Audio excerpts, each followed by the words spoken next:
Bangladesh supreme কোর্টের একজন senior আইনজীবী জনাব মোহাম্মদ ফজলুর রহমানের বিরুদ্ধে আদালত অবমাননার একটা অভিযোগ এনেছি। তিনি একজন সিনিয়র আইনজীবী এবং বিএনপির চেয়ারপারসনের উপদেষ্টা, সেই সাথে উনি আগামী জাতীয় সংসদ নির্বাচনের একজন সংসদ সদস্য প্রার্থী। তিনি 19 নভেম্বর চ্যানেল 24-এর একটি টক শোতে অংশগ্রহণ করেছেন এবং উনি বলছেন যে আমি শুরু থেকে বলছি, এখনও বলছি, যদি না বলে থাকি তাহলে ভুল বলেছি। সেটা হচ্ছে এই ট্রাইব্যুনালের জুরিসডিকশন আমি মানি না।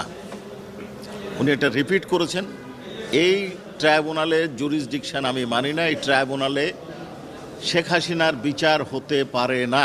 শুধুমাত্র উনি শেখ হাসিনার বিচার প্রক্রিয়া নয়, উনি এই ট্রাইব্যুনালের সমস্ত বিচার প্রক্রিয়া নিয়ে প্রশ্ন তুলেছেন। মানেন নাই বলে অবজ্ঞা করেছেন, অবহেলা করেছেন, অডাসিটি দেখিয়েছেন। সেই সাথে উনি আরেকটি কথা বলেছেন, আমার ধারণা যে একটা ইন্টারনাল অ্যারেঞ্জমেন্ট আছে। ইন্টারনাল অ্যারেঞ্জমেন্ট বলতে উনি কি বোঝাতে চেয়েছেন এটা খুব পরিষ্কার। পরের বক্তব্যগুলো যদি আপনারা বিবেচনায় আনেন তাহলে উনি পরিষ্কার বোঝাতে চেয়েছেন প্রসিকিউশন অর থার্ড পার্টি কারোর সাথে একটা ইন্টারনাল অ্যারেঞ্জমেন্টে এই জাজমেন্ট বা প্রসিডিং চলছে।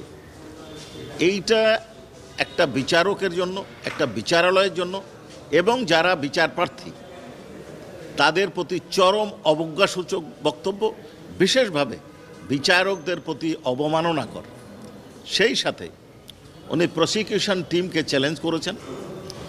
আমাদের আইনের 11(4) ধারা অনুযায়ী বিচার প্রক্রিয়া, বিচারক এবং কোনো পক্ষকে ক্ষতিগ্রস্ত করে এই ধরনের কোনো বক্তব্য দেওয়ার অধিকার কারো নাই।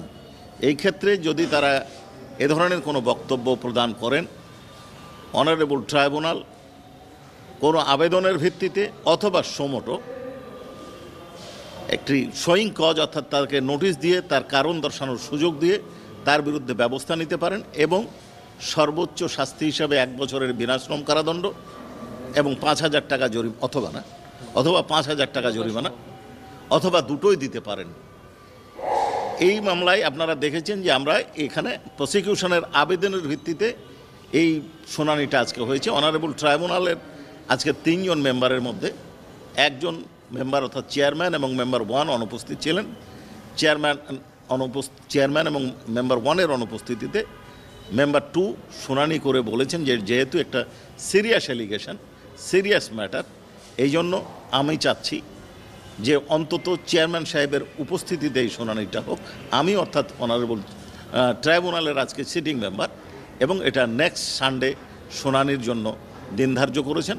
বাকি প্রসিডিং আপনারা দেখেছেন। জি, আমরা একটা পেন ড্রাইভ ট্রাইব্যুনালে জমা দিয়েছি যেখানে ওই টক শোটা ডাউনলোড করা আছে, সেটি ট্রাইব্যুনাল বাজিয়ে শুনিয়েছেন, আমরা শুনেছেন। উনি তার একটা ছোট এক্সট্রাক্ট আমরা বলছি।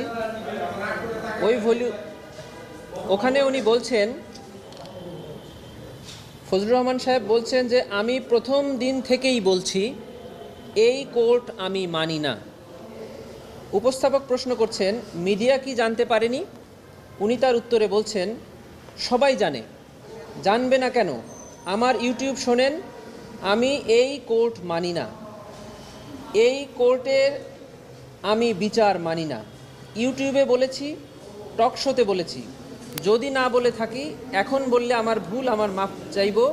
প্রতিদিন বলছি এই কোর্টের বিচার আমি মানি না।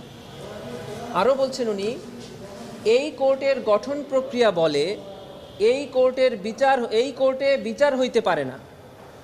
এই কোর্টে যারা বিচার করতেছে আমার ধারণা এদের ভেতরে একটা কথা আছে।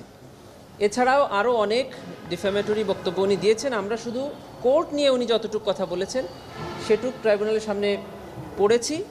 আর এছাড়াও আরও অনেক কথা উনি যেটা বলেছেন সেটা ট্রাইব্যুনালের বাজিয়ে শোনানো হয়েছে। আর টোটাল 49 মিনিটের টক শোটা আমরা ট্রাইব্যুনালে দাখিল করেছি।